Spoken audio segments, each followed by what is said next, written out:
Welcome to Play the Man Podcast, a podcast seeking to build sturdy men in a wobbly world.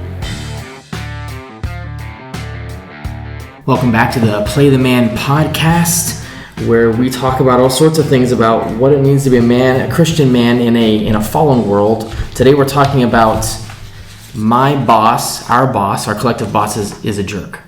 And sometimes you run into a boss, right, at your workplace, and it's feeling dicey, and they're not friendly, and they're giving you problems. So the question today is what do you do about this if your boss is a jerk? So we've got Shane and Peter, both pastors at Hope Presbyterian Church, with us today. What do you guys think? Is this a common problem? Ever had a problem boss? Well, Peter's my boss, so this could be a very awkward conversation today.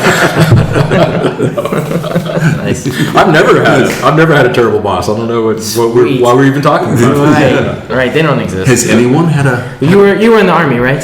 So all your bosses were... I spent 25 years in the Army. I have worked for some amazing men. I mean, seriously. Okay. I worked for some and worked with and just some incredible men, leaders. I've worked for some jerks. Yeah. And it's hard. And then in the Army, it's a little bit harder because you have these additional constraints of a military bearing and protocol and certain things that I think in the civilian sector you wouldn't understand. You just don't cross. Right. I mean, you just don't cross them. Right. So what do you do when your boss is a jerk? And I'm not going to answer that right away, but I'll give some things that are really hard, and I think they're hard for men, is because when you think about your boss, you're thinking about your livelihood. You're thinking about not your boss, you're thinking about your wife, and you're thinking about your kids, and you're thinking about the mortgage payment and the tuition and all these things. And if you cross the line too much, I mean, let's be honest, if there's that conflict, it could mean the end of your job.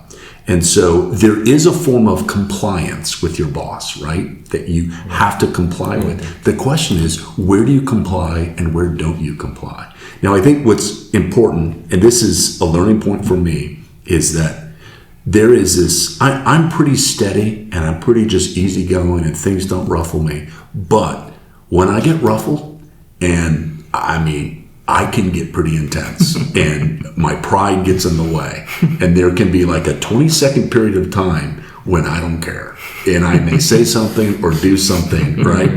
Now, if it's on issues of your faith, if it's on issues that really matter, then we have to come to terms with, am I eroding myself as a man by complying? Does that make sense? Yes. For the sake of material security. Yeah.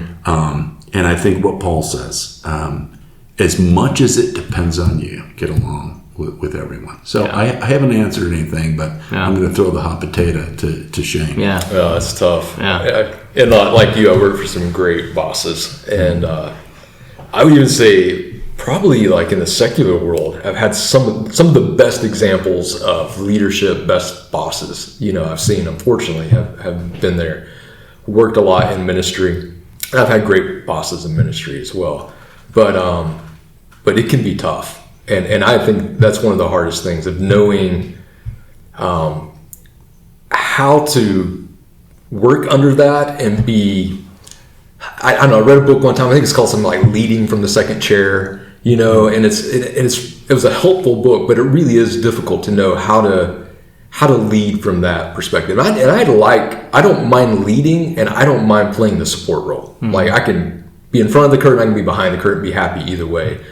But when you do have a boss who just makes everything difficult, it's hard to get things done, or they're incompetent, or they're not really able to lead the team, and you're kind of having to help lead from behind them, lead from the second chair. It's complicated, and it's hard to know how to do that without being subversive in any way.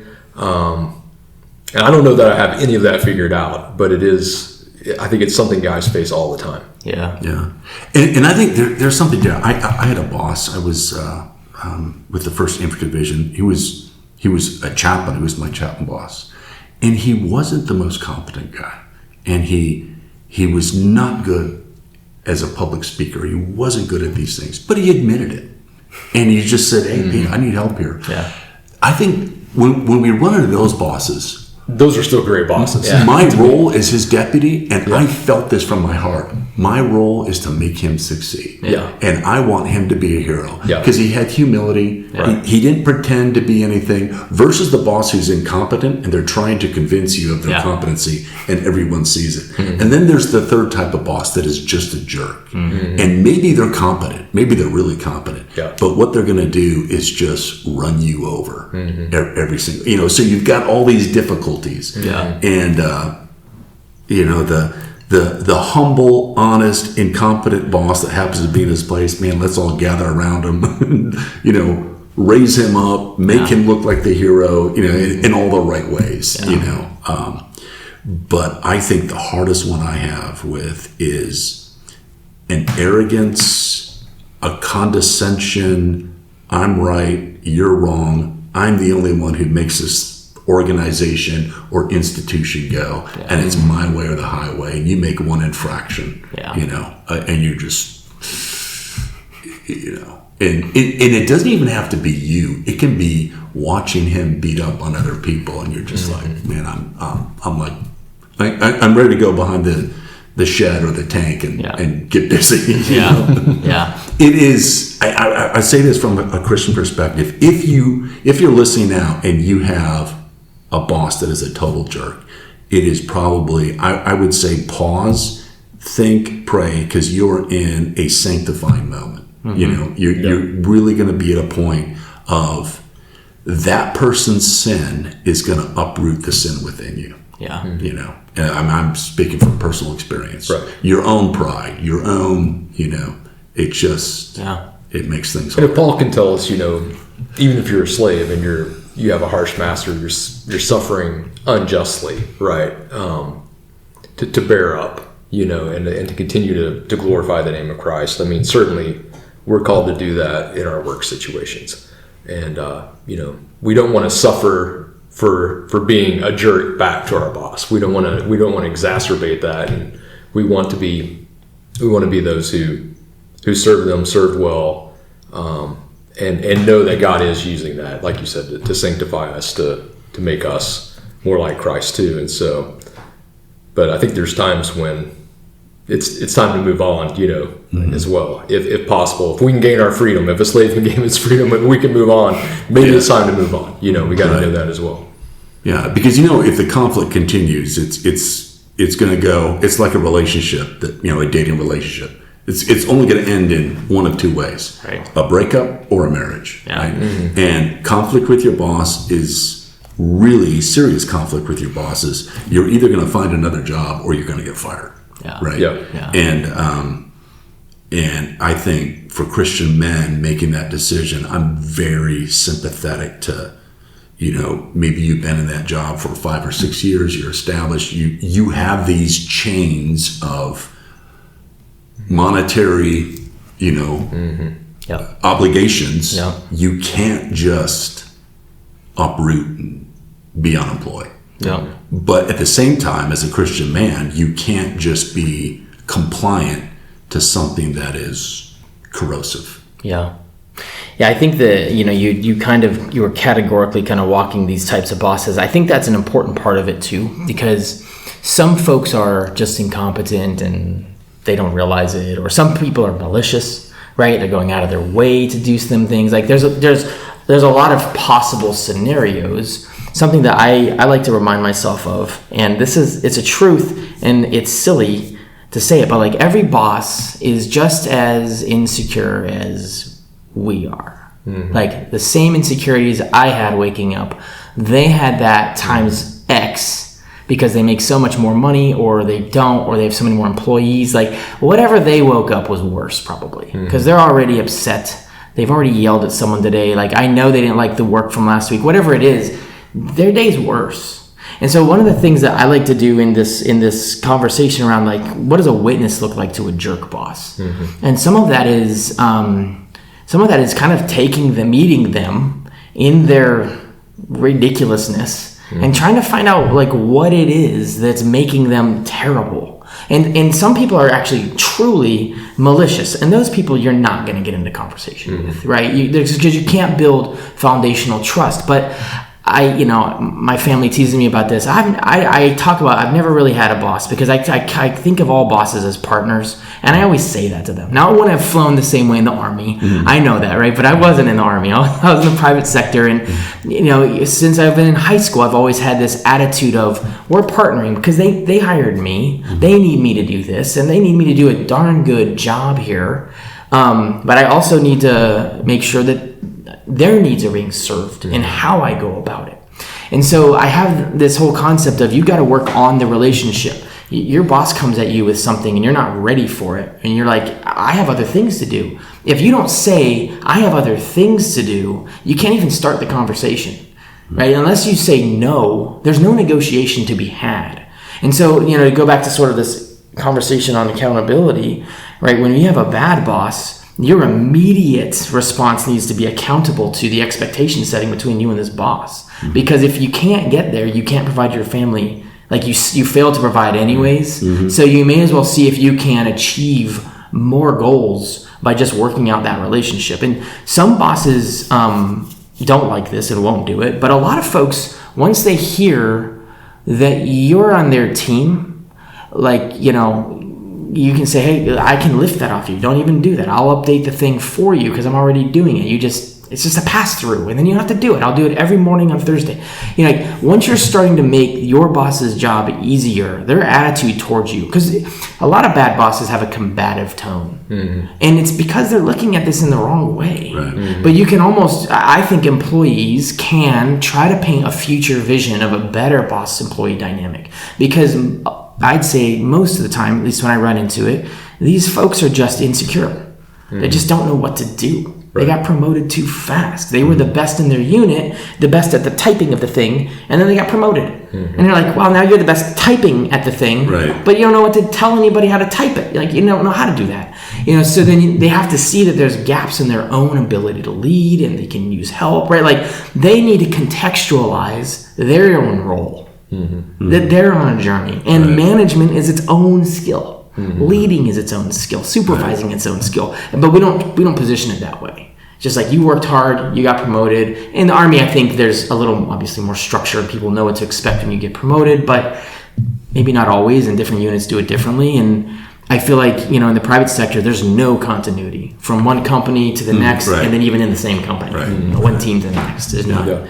So I feel like a lot of this. My boss is a jerk, or at least the way I kind of seen it is we can use it as the starting point for a conversation to build a better world. Because if you can't, then at some point you're no longer adding value the way you think you ethically should be. You're not feeling good about that, right? I think the employment contract for everybody is that you do quality work to add the right value and what they asked for. And if your boss is hindering you on that in itself is its own problem. So I feel like a lot of this jerk boss thing is once you've kind of figured out what the playing field looks like, there's also this element of, can I categorically work with this person? Because you might be able to, right? You have to elevate yourself and remind yourself that they don't know what they're doing if they're angry, because that's how we feel. I'm angry because I don't know what I'm supposed to do. Well, that's just silly. I'm taking it out on somebody. They're in the same boat. They're just people. They're all just people. I don't know. I feel like bad bosses are rampant, and I've never blamed one for being a bad boss out of the gate. Yeah. Because you never know. Right. Maybe they don't know what they're doing. My old man used to say this, and I say this all the time. You can never be too professional, and you can never be too competent. Maybe that came out of the military. I don't know, but I've always thought that's a helpful motto for an employee under any circumstances. And if you're doing that, your boss never has reason, right? If you're always professional and you're always competent as best you can, only a truly malicious boss is going to catch you on that. Right. So if you've got a deep level of accountability to the quality of your work, and you're going to present the right demeanor as a good witness, you're doing what you can control. And then I think that next step is what you kind of brought up, which was maybe it's time. I've had these conversations. We've gotten to know. We've had the negotiation, and this person is not about growing with me. We can't grow our dynamic. Well, I think what you just described, take the humble, incompetent boss, right? But people love him, right? But it's just not the right fit, right? Take someone who's selfish, a jerk, everything else, and maybe the tyrant that, is whatever. But as long as you're making them look good, in the sense of the business is making money, the military unit is awesome, you're making him look good, your efforts are probably going to help him get promoted, that I think the key word we're looking at is that our space, our lane, we're competent in what we're doing. But I think the boss that's almost impossible to work with is when your competence becomes the problem. Right. Yeah. And and there is this almost, they would never say it, they would never admit it, but you realize I'm the enemy because I'm a threat. Yeah. And all of a sudden you're like, do I become incompetent? Right. Do I not do my work? Do I then become, I don't know what I'm doing, please tell me, give me your great wisdom, you know what I mean? Do you cow tie, that's the hardest. Get out of Well, Dodge. that's the hardest, and that's one of the hardest situations I've ever worked in, where competency is not, it means nothing. In fact, it actually puts a target on your back. And then two, what you talked about, where you can't build trust. No matter what you do, you can't convince that person, I'm on your team, we're working towards common goals. Let me help you, let me serve you, how can I be better? It's not about that. And that's frustrating. Now, in that particular instance that I'm talking about, that was in ministry. And so that's really hard because you have a ministry objective that you love, that you're devoted to, that's bigger than you or your boss. And I'm sure you've experienced this as well, Peter, in the military. Like, yeah, you have that dynamic, but you don't just leave the U.S. military tomorrow because your boss is a jerk, right? In the same way with us, what I was doing, you don't just leave tomorrow because your boss is a jerk. I think that's really, really hard, is when you find yourself in that, where you have a mission supposedly that's supposed to be bigger than everybody, but that isn't the case. The mission is you aligning with that person in every aspect, and so very difficult situation. Yeah, you brought up your boss this is a bad actor, can't improve the situation. And that's a hard thing, right? Because it's something I find myself running into more and more. Being in a remote workspace, trust building is super hard, and there's a lot of things that just don't get said, and we don't share the context, and we don't share a lot of context. Like, I didn't see somebody walk in and look tired, right? Like, I don't know if they're tired. We just get on the phone and I start in on the thing, right? Like, there's just no shared human context. It's harder and harder to kind of control those outcomes because, let's say the job market's tight, right? And so I think that this is probably beyond the scope of this, but as a professional, I think, you have to make your skills portable. You have to be focused on, when I think of a career building conversation, I don't think about like what's the next company. I think about what's the next challenge to learn off of so that your skills are growing. Because if you don't have the ability to port your skills out of a place, it's tough. Right, because then you're looking for options. That applies to more than just jerk bosses. We're living in a time where everything needs to be portable. Yeah, you're right. But you don't want to wind up in an ethical situation where you're like looking at not providing versus doing something you don't trust. Or even having to do something unethical in your job because of your bosses. Yeah. Right, and like an ethical conversation in your job from a boss, I gotta say, like, I feel like the lines have gotten strangely blurrier and blurrier. Like when I was growing up and did business ethics in college, it was just like, tobacco. It's like, it's not an ethical industry. It's like, oh, how about that? Okay, thanks for that. Glad I went to school. But in the corporate space, it's stuff like your boss reporting something completed to a certain quality level. And you're just like, oh, that pile of garbage is what he's talking about? The thing we decided to just cut loose and now that team is dealing with it? Bummer. I didn't really see it the same way. but you got an all hands meeting. They're taking the victory because you need a W if you're a boss and a C-level person. I mean, whatever it is, like that wasn't particularly ethical. And if your name's attached to that work, you know, and so I feel like now, especially with our SaaS, our software as a service and remote space that I'm in, it's hard to like trust the company. So it's hard to trust the manager because the manager heard something and maybe it was right or maybe it was wrong, but at the end of the day, the company dynamics kind of just like shift the plates and everyone just has to deal. You know, we've decided we're not doing that anymore. All those customers you said that to, it was a lie. And guess what? We're not telling them. And if they yell at you, I mean, they're gonna yell at you. You just have to deal with that. They don't say it that way, but that's the outcome. Right. And so I actually think this conversation around like my boss is a jerk. Is your company a jerk? Because that's then a culture of bosses that are leading a whole group, like multiple groups. I don't know.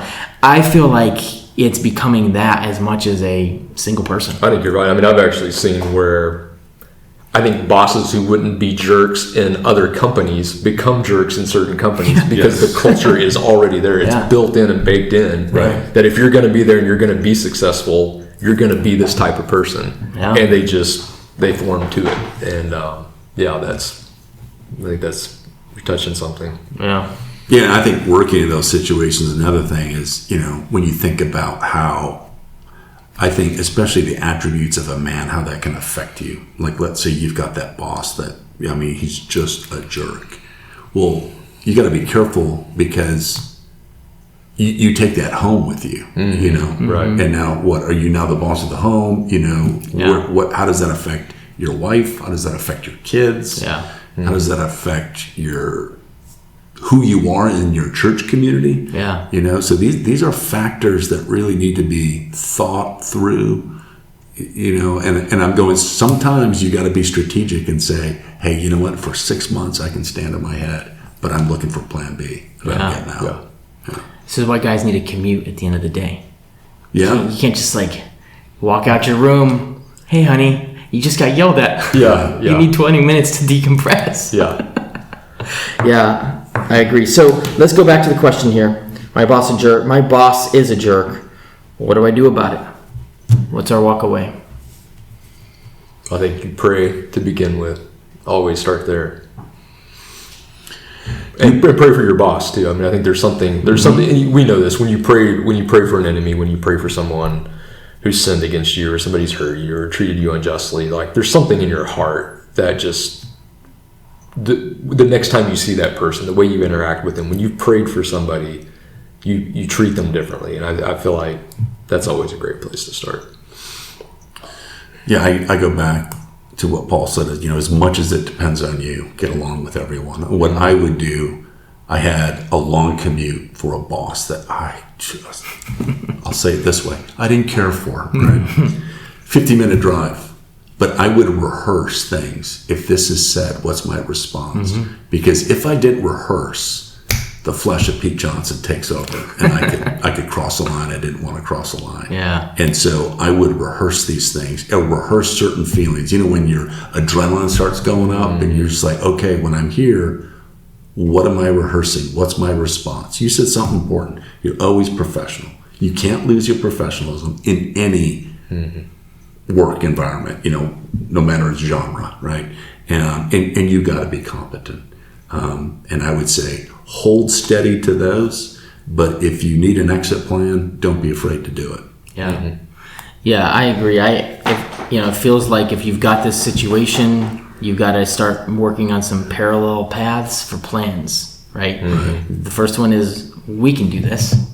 We can be people together. Right. I can support you. You can support me. Right. We can figure it out. And I think once you've exhausted those trust-building avenues, then hopefully your plan to port out of there is also in play. Because you don't want to do unethical things as well, right? Tough. I think make sure you're not the jerk too. I mean, Right. Ouch. Right. I mean, Yikes. and I think we've all seen that where there are people who think they have bad bosses and they're a bad employee, right? Yeah. And I think as we live in a victim culture and we have snowflakes, you know, I mean, make sure you're because you don't have a slide at work, or you don't have you don't have a live-in barista at your job or something like that. Yeah, we don't do Nerf gun fights here. No, I'm out. I'm out. Suffering. Yeah, man, you brought up a tough one here at the very end. So, I mean, you should just tell us, how do we know if we're the jerk? Well, you've seen different levels, and you'll see that in the Army. Like, you can have a battalion commander. Your brigade commander could be a total jerk as well, right? His boss. Yeah. And then he complains about how his boss is a jerk, and you're like, so are you. Yeah. But maybe, if there's multi-levels of leadership or management, always ask that question. Am I the boss that's a jerk? Yeah. And I think part of that's having accountability, having other people speaking into your life. If you're feeling that at work and all your colleagues around you are like, man, our boss is a jerk, and you're like, you start realizing, okay, I'm not the only one, but if you're seeing everybody else thriving, I mean, if you're the odd man out in this thing, there's probably some time to ask some questions. And pain's a great yourself and of teacher other people. too, right? Yeah. Pain is a great teacher, and that you can have on one assignment, you can have the iconic, like, boss. Let's just say that. And there's so much you can learn. You can almost take that paradigm of what you've learned and bring it to other places and apply it. But then you have the jerk. And the only thing you're learning is what not to do. Which is really good. Which is good. And in pain, you learn it, but say, I will never be that guy. Yeah. Those are lessons you don't forget. Those are lessons you don't forget. They're solidified. Right. Yeah. So, no, I think that's great. We hope you enjoyed this episode of Play the Man podcast. Stay sturdy, friends.